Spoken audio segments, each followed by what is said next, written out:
ਆ ਕੜੇ ਰਸਕੇ ਨੇ ਇੱਟਾਂ ਲੋੜਦੇ ਸਾੜ ਜਾਂਦੇ ਮੈਂ ਫੋਨ ਸਾੜ ਤੇ ਭੱਜ ਜਾਣੀ ਮੈਂ ਇੱਜ਼ਤ ਨਹੀਂ ਲਟਾਂ ਦੀ ਹੁਣ ਕਿੰਨੇ ਪੈਸੇ ਤੁਹਾਡੇ ਲੁੱਟੇ ਗਏ ਨੇ ਕਿੰਨੇ ਮੋਬਾਈਲ ਲੁੱਟੇ ਭਾਈ ਬੜਾ ਮੇਰਾ 20 ਫੋਨ ਪਲਾਟ ਦੇ ਤੁਸੀਂ ਮਾਲਕ ਹੈਗੇ ਹੋ ਤੁਸੀਂ ਇੱਧਰ ਆ ਕੇ ਮੈਂ ਇੱਥੇ ਹੀ ਰਹਿਣਾ ਮੈਂ ਗੁਜਰਾਂ ਦੇਖਦੇ ਦੀਵਾ ਬਾਲਣਾ ਕਿੰਨਾ ਮੱਝਾਂ ਖਾਦੀਆਂ ਆਸ਼ਕੀ ਦਾ ਪੁੱਤ ਤੇ हैदराबाद मेरी बहन है ना मैं मार मार के मुंह पाड़ दिया नहीं पुल क्रॉस कर रहे हो ना इधर से पकड़ लेंगे आप किधर जा रहे थे ਹਾਂਜੀ ਕੀ ਹੋਇਆ ਮਾलिक ये चले मेरे भी फोन खा गए भाई मेरे ना फोन नहीं छड़े ये गजाब दे बच्चों ने ਹੋਇਆ ਕੀ मेरे फोन खा जाते ने आ कड़े रसके ने इट्टा लोड़ते साड़ जाते मैं फोन साड़ ते भज जानी मैं इज्जत नहीं लटां दी ਮੈਂ ਮੋਬਾਈਲ ਖਿੱਚ ਲੈਂਦੇ ਨੇ हाँ ਕੌਣ आ चोर केड़े थे खले ने आ लंगर खा ਸ਼ੁਰੂ ਤੋਂ ਗੱਲ ਦੱਸੋ ਹੋਇਆ ਕੀ ਹੈ फिर भाई गाल पै जाते ने मारते ने ते अगों लै जाते ने आंदे नाजो वाले पैसे दे गए ते जैक ते हो गए ते पैसे लैके हो गए ਮਤਲਬ ਤੁਹਾਨੂੰ ਕਿਸੇ ਨੇ ਲੁੱਟ ਲਿਆ हाँ मैंने बड़ा लुट्टिया लै इस पिंड शहर ने मैंने 20 साल हो गए बलागढ़ सारी पट्टियां दी है अज एक भाई पठान आया बेचारा उन्हें कोई नहीं उन्हें काम ते लवाता उन्हें मैंने 100 रुपये दिया उन्हें मैं उत्थों आया मस्कीरों मेरे तो नाम भी नहीं आता तो मैं चल आ तेन काम ते लवां मैं काम ते लवाता ਹੁਣ ਕਿੰਨੇ ਪੈਸੇ ਤੁਹਾਡੇ ਲੁੱਟੇ ਗਏ ਨੇ ਕਿੰਨੇ ਮੋਬਾਈਲ ਲੁੱਟੇ भाई ਗਏ बड़ा मेरा 20 फोन 20 ਫੋਨ ਲੁੱਟੇ हाँ ਗਏ मेरे बाबे हाजी दिता वो भी गया मेरे भरा इधर साई ने दिता वो भी गया सारे आ चोर लुटते ने ਤੁਸੀਂ ਇੱਥੇ ਕਿਉਂ ਰਹਿ ਰਹੇ ਹੋ ਚਲੇ ਹੀ ਹੋ नहीं मेरा घर है इत्थे मेरा शेहूपुर घर मैं इत्थे रहना है मैंने देखते दीवा बालना है उत्थे ਮਤਲਬ ਕਿ ਤੁਸੀਂ ਜਾਂਦੇ ਹੋ ਤੇ ਤੁਹਾਨੂੰ ਜਾਂਦੇ ਹੋ ਸਮਾਨ ਲੁੱਟ ਲੈਂਦੇ नहीं मेरा संगल बज्जा है दाता साहब दा ਦਾਤਾ ਸਾਹਿਬ ਦਾ ਸੰਗਲ ਵੱਜਿਆ ਕੀ ਮਤਲਬ जंगल दा ओंदा सोने दरवाजे मैं नहीं जाना मैं बंदे दा हिसाब ला लेनी बुढ़ी दा ला लेनी ਮਤਲਬ ਕਿ ਰਹਿਣਾ ਤੁਸੀਂ ਇੱਥੇ ਹੀ हाँ ਤੇ ਫਿਰ ਤਾਂ ਸਮਾਨ ਲੁੱਟੀ ਜਾਣਗੇ ਲੋਕ लुट्टी क्यों जाने मैं आपकी कोठी ते ना करानी मेरा कार्ड नहीं बनया मेरा चून इलाका है ਅੱਛਾ हाँ ਹੁਣ ਕੀ ਇਹਦਾ ਹੱਲ ਹੈਗਾ ਫਿਰ मैं ना नहीं गाँव मुलाजम वो मेरा जेठ है ਅੱਛਾ मुलाजम मैं उनकी बुढ़ी हाँ मैं उनका सब कुछ हाँ मैं ना फड़वा दियां ਮਤਲਬ ਉਹਨੂੰ ਫੜਵਾ ਦੋਗੇ हाँ ਉਹ ਕਿੱਥੇ ਹੈਗਾ ਮੁਲਾਜ਼ਮ वो इत्थे रहिंदा ਉਹ ਤੁਹਾਡੇ ਨਾਲ ਆਏ ਨਾ ਫਿਰ ना कि इत्थे रहिंदा मैं भावें रात रवां दिन रवां उन्हें मैंने प्लाट लैके दिता ਪਲਾਟ ਲੈ ਕੇ हाँ ਤੇ ਪਲਾਟ ਦੇ ਤੁਸੀਂ ਮਾਲਕ ਹੈਗੇ ਹੋ ਤੁਸੀਂ ਇੱਧਰ ਆ ਕੇ मैं इत्थे ही रहना मैं गुजरां देखते दीवा बालना कितना मच्छा खादियां आशिकी दा पुत्र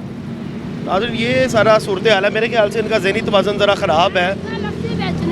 मैं इत्थे ही रहना मैं आशिकी दा पुत्रा खादियां मच्छां मैं नूर पट्टी दी भैन मैं नहीं डरना अच्छा चलो ठीक हो गया मैं नहीं डरना चलो चलो अल्लाह खैर चलो ठीक है जाओ फिर भी मच्छां बसियां मेरे भरा को 10 मच्छां ने खाड़े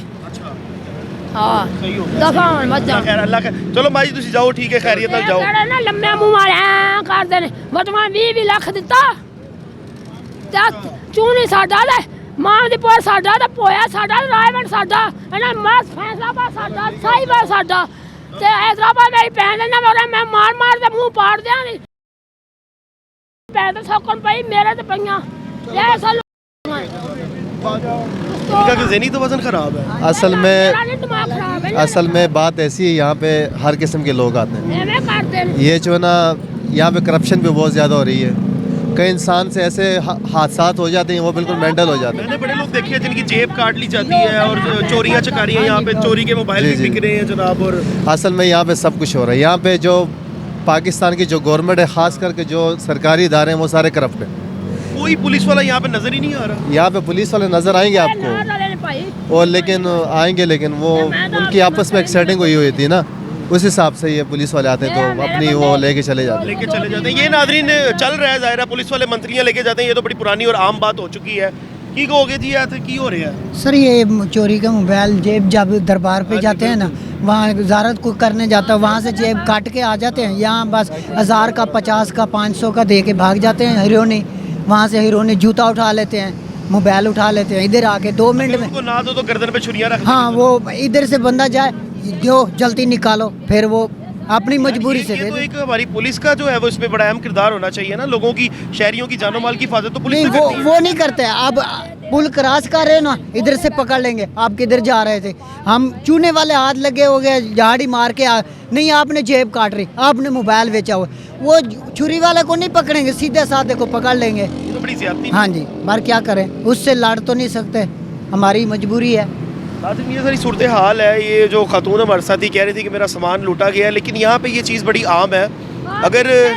एक शहरी जो है वो यहाँ पे जब आता है तो उसकी जेब काट ली जाती है मुझे खुद यहाँ पे बड़े ऐसे लोग मिले जिन्होंने बाकायदा तौर पे दिखाया कि हमारी जेब पे ब्लेड से जो है वो जेब काट के वॉलेट और पैसे निकाल लिए गए हैं लेकिन ये दाता दरबार की जो हदूद है ये बड़ा हसास इलाका है। यहाँ पे हमारे जो पुलिस वाले हैं अमूमन यहाँ पे देखा जाता है वो आके यहाँ पे अपनी चीज़ें लेते हैं और चले जाते हैं। खुद जाके पुलिस वालों को मैंने कहा भी कि यहाँ पे ये जो चीज़ें इलीगल एक्टिविटीज़ हो रही हैं आप इनको बंद करवाएं, लेकिन वो आगे से कहते हैं कि भाई किन्नू किन्नू फड़ी है ऐसी। तो ये बड़ी ज़्यादती है। हमारी पुलिस है जो अगर वही हिम्मत हार जाएगी और वो कहेगी कि भाई हमने इन चीज़ों को ख़त्म नहीं करना तो शहरियों की जानो माल कभी भी महफूज नहीं रहेगी। तो मैं जी साहब से दरख्वास्त करूँगा कि जो आपके पुलिस वाले ख़ास तौर पे दाता दरबार, यहाँ पे 2-2 3-3 थाने लगते हैं। यहाँ पे टिब्बी सिटी थाना है, यहाँ पे दाता दरबार का थाना और सामने भाटी गेट भी है। यहाँ पे 3-3 थाने लिंक करते हैं। तो पुलिस वालों को चाहिए कि भाई यहाँ पे आके चेक एंड बैलेंस रखें। यहाँ पे बाकायदा तौर पे एक मोबाइल पुलिस की खड़ी होनी चाहिए कि अगर ऑन द स्पॉट कोई नाखुशगवार वाक़या होता है तो शहरियों की बात सुनने के लिए यहाँ पे पुलिस हुम्मा वक्त मौजूद होनी चाहिए। अपने मेज़बान को दीजिए इजाज़त। अल्लाह निगहबान।